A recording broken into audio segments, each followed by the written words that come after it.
아침 뉴스 브리핑 시작하겠습니다. 지금 시각은 2023년 11월 15일 수요일 새벽 5시 36분을 막 지나고 있습니다. 이 방송은 생방송이 아닙니다. 저는 지금 제주에 있는 한 펜션에서 방송을 하고 있습니다. 어제 오전에 제주에 내려왔습니다. 이 방송은 생방송이 아니고 녹화 방송입니다. 따라서 편집이 끝나서 송출되는 시점은 6시 한 20분쯤 되지 않을까 이렇게 생각을 합니다. 먼저 그 제목을 여러분께 보여드립니다. 김용빈 씨 잔머리 굴리지 말고 현장에서 즉시 수개표하십시오 라고 하는 것이 오늘 아침 방송 제목입니다. 이 부분은 제가 잠시 후에 자세하게 설명해 드리도록 하겠습니다. 먼저 오늘 아침에 들어온 소식부터 전해드립니다. 조선일보 기사입니다. 윤석열 대통령이 AP 정상회담에 참석하러 갔습니다. 출국 전에 AP 기자와 외신 기자회견을 했습니다. 그런데 윤석열 대통령은 지금 국내 기자와 정식으로 인터뷰를 한 것은 작년 8월이라고 합니다. 작년 8월 취임 100일 기자회견을 끝으로 윤석열 대통령은 더 이상 기자회견을 하고 있지 않다고 합니다. 며칠 전에 제가 보도해 드렸습니다만 지금 기자들을 만나지 않는 그 사람은 시진핑, 그리고 북한의 김정은, 그리고 우리나라 대한민국의 윤석열, 이렇게 서너 사람이다라고 하는 겁니다. 왜 대통령이 그 기자들을 만나지 않을까? 공개적으로 기자회견을 열지 않을까? 자신이 없기 때문입니다. 아마 지금 윤석열 대통령이 기자회견을 연다면 딱 저 같은 기자가 물어볼 겁니다. 자, 4.15 부정선거 수사할 겁니까? 이건 물어볼 겁니다. 근데 그게 두려울 겁니다. 그리고 이제 김건희 자기 부인에 관한 여러 가지 이야기 많습니다. 태블릿 PC에 관계되는 이야기. 윤석열 대통령은 도저히 답변할 수 없는 것들이 굉장히 많이 있을 것이다. 그래서 자신이 없는, 국민 앞에 나올 자신이 없는 겁니다. 그러니까 이제 외곽으로만 도는 거예요. 바깥으로만. 국민 앞에 나올 자신이 없는 대통령이 과연 대통령으로서의 자격이 있는가 하는 문제를 우리가 생각해 볼 필요가 있다는 겁니다. 자, 다음 소식입니다. KBS 사장이 바뀌었습니다. 사장이 바뀌고 첫날부터 여러 가지 변화가 있습니다. 주진우 씨를 속된 표현으로 잘랐습니다. 그리고 이제 그동안에 KBS가 잘못한 부분에 대해서 사과하고 임원의 봉급을 30% 정도 줄이고 그 다음에 구조조정을 하겠다 이런 이야기를 했습니다. 많은 사람들이 봐라 이제 KBS 사장이 바뀌니까 이렇게 싹 바뀐다. 공영방송이 달라진다. 당연히 달라져야 하고 또 박민 사장의 조치는 필요하다라고 생각합니다. 그러나 저는 견해가 좀 다릅니다. 이런 계속해서 반복된다는 겁니다. 우파가 집권했을 때 사장이 바뀌고 좌파가 집권해서 사장이 바뀌면 이런 계속해서 냉탕, 온탕을 왔다 갔다 하듯이 이런 일은 반복된다는 겁니다. 그래서 저는 견해를 여러 번 말씀드렸습니다만 공영방송 제도를 폐지하자는 겁니다. 우리나라의 공영방송은 필요 없다는 겁니다. 필요 없는 것을 운영하니까 자꾸 이런 일이 반복되는 겁니다. 정권이 바뀔 때마다 이런 혼란을 계속 우리 국민들이 지켜봐야 한다는 것이죠. 저는 KBS, MBC, TBS 이런 공영방송의 제도를 없애야 한다 하는 주장을 계속해서 펴고 있습니다. 좀 다른 이야기입니다. 제가 MBC에서 근무할 때 저는 그때 MBC 우파 노동자 위원장을 하고 있었습니다. 그때 제가 제기한 문제는 뭐냐면 MBC가 평양에 갔습니다. 평양에서 무슨 축전 이런 거 할 때로 제가 생각하는데 그때 대통령도 갔었죠. 우리나라 대통령도. 그때 MBC가 중계차를 거기에 두고 왔습니다. 평양에. 근데 왜 중계차를 두고 왔느냐? 그 첨단 장비를 두고 왔느냐? 어떤 결정으로 누가 거기서 중계차를 두고 오도록 했느냐라고 하는 문제를 제기한 일이 있습니다. 최근 SNS 최근하게 활발하게 활동을 하고 계시는 제일 이분은 교포일 겁니다. 히로시 가네시로라고 하는 분이 이 문제를 계속해서 꾸준히 제기하고 있습니다. 중계차는 직접적으로 위성하고 교신을 합니다. 이제 유선이 아니라 공중에 있는 위성하고 교신을 해서 어떤 전파를 보냅니다. 근데 교신을 해요. 자, 지금 각도가 잘 맞았는가, 그러니까 몇 시에 송출할 건가, 이게 그 제대로 송출이 되는가, 그리고 어디로 이 전파가 어디로 수신하는 데가 어딘가, 이런 것을 중계차가 굉장히 예민하죠. 가격도 비쌉니다. 첨단 장비입니다. 이거를 두고 왔다라고 하는 주장을 하고 있는 겁니다. KBS 사장은 KBS가 중계차를 그동안 몇 대나 북한에 두고 왔는지를 조사해야 합니다. 왜 그러냐 하면 이 중계차는 아까도 말씀드렸듯이 위성과 교신을 하는 아주 첨단 장비입니다. 북한이 ICBM을 쏘고 그 ICBM을 통제하는 데에 이 중계차가 쓰였을 가능성이 있다라고 하는 의혹을 지금 제기하고 있는 겁니다. 이거 수사해야 합니다. 어떤 경우로, 어떤 이유로 누가 MBC와 KBS의 중계차를 평양에 두고 오게 했는가, 경위를 밝혀야 하고 그 책임자를 처벌해야 한다 하는 것이 제 주장입니다. 자, 중앙선거관리위원회가 이제 수개표를 하겠다는 겁니다. 그래서 저는 제목이 떠올랐을 때, 그래? 그랬더니 꼼수였습니다. 이겁니다. 뭐냐면, 중앙선거관리위원회가 지금 현재 제도를 그대로 운영하겠다는 겁니다. 다만, 개표장에 오면, 이거를 이제 투표기 분류기에 넣고, 투표기 분류기에서 빼낸 뒤에 다시 한번 숫자로 세겠다는 겁니다. 이거 수개표라고 하는데, 이거 가짜로 만들어진 투표지는 세봐야 아무런 의미가 없습니다. 왜냐하면 말입니다. 가장 지금 문제가 되고는 사전투표입니다. 사전투표는 본투표하기 닷새 전에 해요. 그래서 닷새 전에 해서 우편으로 가거나 아니면 중앙선거관리위원회, 각급 선거관리위원회에 창고로 들어갑니다. 그동안에 무슨 일이 일어난지 모르는 거예요. 그 닷새 뒤에 그 투표함을 가지고 들어옵니다. 이제 개표장으로 갖고 들어오는데, 그 갖고 들어온 거를 투표지 분리기에 놓고 끝난 뒤에 사람이 일일이 확인한다고 해서 투표의 의혹이 사라지는 건 아닙니다. 진짜 중요한 거는 사전투표예요. 사전투표는 아까도 말씀드립니다.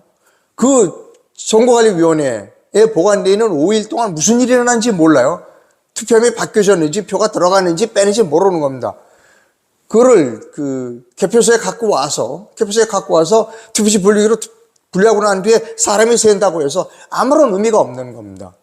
김용빈이라는 사람이 저는 이렇게 생각했습니다. 그 양반은 판사 출신으로 아무것도 모르는 사람이니까 순진하다. 지금 봤더니 그게 아니라 이분은 매우 사악한 사람입니다. 국민을 속이려고 하는 사람이에요. 이 대한민국 국민을 바보로 하는 사람이고, 아주 정말로 사악한 사람입니다. 진짜 문제의 복질, 문제의 핵심을 비켜나고 있는 겁니다. 자, 제가 우리 아주 훌륭한 변호사님의 자문을 받아서 만들어낸 안은 무엇인가 하면, 지금 공직선거법에 본선거일 5일 전부터 이틀 동안이라고 그랬습니다. 5일 전 이틀 동안이니까, 지금은 예를 들어 1월 6일 날 본선거를 한다 그러면 5일 전 1일 날, 1월 1일 날 하고 2일 날 이틀간 사전투표를 해요. 그렇게 하지 말고 6일이 본선거일이면 4일과 5일 붙여서 선거를 하라는 겁니다. 붙여서 6일 날 본선거면 4일과 5일 붙여서 4, 5, 6 이걸 한껏 붙여서 하라는 겁니다. 왜? 선거법에 선거 전 5일부터 이틀이니까 떨어질 필요 없이 붙어서 선거를 하라는 겁니다. 사전투표를 하고 그 투표함을 계속 거기서 보관하는 겁니다. 왜냐하면 붙여서 하면 이걸 우편으로 붙일 방법이 없어요. 그러니까 붙여서 하게 되면 그냥 그 자리에서 사전투표 이틀 하고 그 다음날 본투표하면 되는 겁니다. 계속 투표함을 지키고 있다가 사람들이 참관인이 지키고 있다가 그냥 개표하면 되는 거예요. 지금 이 가장 중요한 핵심을 김용빈이는 슬쩍 국민이 아주 바보일 거야. 머리가 나쁠 거야. 대한민국 국민은. 이렇게 속이고 있는 겁니다. 꼼수를 피고 있는 거예요. 제가 낸 안이 가장 합리적인 안이다라고 생각합니다. 사전투표를 없애자라고 하면 공직선거법을 바꿔야 돼요. 공직선거법을 바꾸는데 동의하지 않을 국회의원이 엄청나게 많아요. 특히 야당은 거의 찬성하지 않을 겁니다. 공직선거법 바꿀 수 없다면 공직선거법을 바꾸지 않고 김용빈이의 권한으로 할 수 있는 일이 뭐냐? 제가 아까 말씀드렸듯이 본선거일 붙여서 사흘을 선거해 버리는 겁니다. 본선거일 6일, 1월 6일 날 선거를 한다 그러면 딱 거듭 말씀드립니다. 1월 6일 날 선거한다 그러면 1월 4일과 5일 붙여서 선거를 해 버리는 겁니다. 수산투표를. 그러면 투표함을 이동하지 못해요. 그 자리에서 그냥 투표가 끝나면, 본선거일 끝나면 그 자리에서 수개표를 하면 됩니다. 그 자리에서. 투표함을 이동할 필요가 없다는 겁니다. 자, 김용비 씨는, 제가 이런 표현을 써서 죄송합니다만 아침부터 돈 지랄을 하고 있습니다. 돈 지랄. 돈이 많아서 돈을 막 그냥 대한민국 돈을 가지고 지랄을 하고 있는 거예요. 여러분 보세요. 사전투표를 이틀 하면서 이거를 우편으로 붙이고 그 다음에 막 트럭으로 이동하고 다시 선거관리위원회에 있던 그 사전투표함을 본투표장으로 옮기고 그냥 수개표도 본투표일도 마찬가지입니다. 한 14,000여 개 되는 우리나라 그 투표소에서 그걸 끝나면 그냥 트럭에 싣고 또 그 개표소로 이동을 해요. 그 개표소에 또 개표 요원들을 다시 뽑아. 그래가지고 거기서 또 투표지 분류기를 돌려. 거기서 또 수개표 하자는 거예요. 그런 짓을 뭐하러 하냐고요. 돈이 남아서 그냥 지금 죄송합니다. 자꾸 거친 표현을 써. 돈질을 하는 거예요. 이게 여러분, 김용민 씨 자기 개인 재산 같으면 이런 짓딱거리 하겠어요? 할 필요 없잖아요. 투표함을 옮기는데 얼마나 많은 비용이 들어가는지 아십니까? 우편 투표, 트럭으로 그거 다 날러. 그런 짓을 왜 해요? 본투표도 14,000개나 되는 투표하면서 그거를 트럭에 싣고 옮겨. 그리고 개표소에서 또 사람을 고용해야 돼. 김용민 씨 당신 재산 같으면 이런 짓 하겠어요? 그 착한 국민들이 그냥 세금 낸 거 가지고 그냥 펑펑 쓰는 거야. 세금을 써도 좋아. 공정해야지. 공정하지 않다니까요. 그러니까 많은 사람들이 김용민을 지금 욕하는 겁니다. 국민을 바보로 하느냐. 도대체 왜 이럽니까, 이 김용민 씨는? 제가 보니까 저는 무능하고 사악한 줄 알았어요. 무능한 줄 알았습니다. 그랬더니 사악한 사람이었습니다. 무능하면서 사악한 사람입니다. 이런 사람을 우리가 월급을 주고 고용하고 있습니다. 이런 사람을 중앙선거관리위원회 사무총장으로 임명한 사람이 윤석열 대통령입니다. 다시 한번 말씀드립니다. 꼼수 쓰지 말고 본투표에 붙여서 사전투표 이틀을 하세요. 그리고 그 자리에서 본투표까지 하고 움직이지 말고 거기서 수개표를 하면 돼요. 제가 공직선거법을 작년에 만들어서 여러분께 보여드렸어요. 본투표 마지막 본투표 끝나는 날 오후에 투표 참관인이 공무원 선서를 하자는 겁니다. 그때부터는 나는 공무원이다. 개표 공무원이다. 법을 어기면 처벌받겠다. 라고 해서 수재개표 하자는 겁니다. 이렇게 돈이 안 들고 공정하고 투명한 선거를 모르는 사람이 원하는데 왜 김용빈은 자꾸 꼼수를 피느냐 하는 겁니다. 김용빈이를 임명한 사람이 윤석열이라는 겁니다. 결국 윤석열이 꼼수를 피고 있다고 봐야 한다는 겁니다. 그러면 그 책임은 윤석열에게 가야 한다는 것이지요.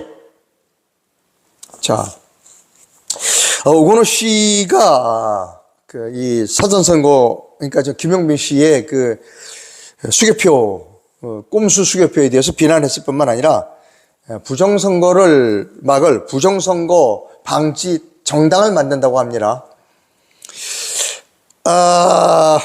이 부분에 대해서는 저하고 좀 견해가 다릅니다. 저는 새로운 정당을, 글쎄, 이 부분은 제가 나중에 다시 한번 여러분께 그동안 오건호 씨와의 접촉 과정, 이런 것을 해서 다시 한번 제가 여러분께 상세하게 보도를 여러분께 해드리도록 하겠습니다. 자, 다음 뉴스입니다. 청와대가 전기료 폭등이 이제 나면 국민들이 불만이 있을 것 같으니까 전기료 요금을 마사지했다는 그런 뉴스가 있습니다. 이거 하나도 새롭지도 않고 흥분되지도 않는 기사입니다. 그 뒤에 정점은 문재인이가 있습니다. 절대로 이 전기료 문제로 문재인을 건드리지 못할 거라는 것을 대한민국 국민들은 다 알고 있습니다. 별로 수사한다, 압수수색한다, 별로 이제는 감흥을 일으키지 않습니다. 뻔하니까 안 봐도 비디오입니다. 법원이 그 민노총의 야간 합숙 이 시위를 허가했다고 합니다. 그래서 이제 광화문에 텐트가 20동 정도 만들어졌다는 겁니다. 근데 꼭 밤에 그 텐트까지 쳐가면서 야간 집회를 할 필요가 있을까요? 글쎄 잘 모르겠습니다. 여러분, 그 목요일 날 제가 여러 번 말씀드렸습니다. 이게 유언장인데요. 이 유언장이 제대로 보이는지 안 보이는지 일단 문서 검증을 목요일 날 하도록 법원이 이 기일을 잡아놨었습니다. 근데 어제 갑자기 하지 않겠다, 연기하겠다라고 통보를 해왔습니다. 왜 그럴까요? 자신이 없기 때문입니다. 이 유언장을 1심과 2심 판사는 아주 잘 보인다고 판단을 했어요. 자, 이거 이제 공개적으로 그럼 검증을 하자. 이거 판사가 제대로 있는지 검증하자. 자신이 없는 겁니다. 그래서 연기했습니다. 언제 할지 몰라요. 이게 대한민국의 사법부의 현 주소입니다. 그냥 막혀요. 1심과 2심 판사들이 그냥 막 판결해요. 여러분 이거 보이세요? 이게 누가 누구에게 무엇을 유산 상속한다는 게 여러분 눈에 보이십니까? 1심 판사와 2심 판사는 잘 보인다는 거예요. 자, 이거 제대로 보이는지 이거 문서 검증을 하자. 겁나니까 안 하는 겁니다. 이게 대한민국 판사들의 우리나라 사법부의 현 주소이고 판사들의 꼬라지입니다. 이게 대한민국입니다, 여러분. 이거 공개 검증하면 난리가 날 것 같으니까 도망가는 거예요. 참 슬픈 대한민국입니다. 가장 썩은 곳, 가장 부패한 곳, 가장 개혁이 필요한 곳이 사법부입니다. 저는 지금 제주에 있고 내일 아침 방송은 서울에서 하겠습니다. 방송 시청해주신 시청자 여러분 대단히 감사합니다.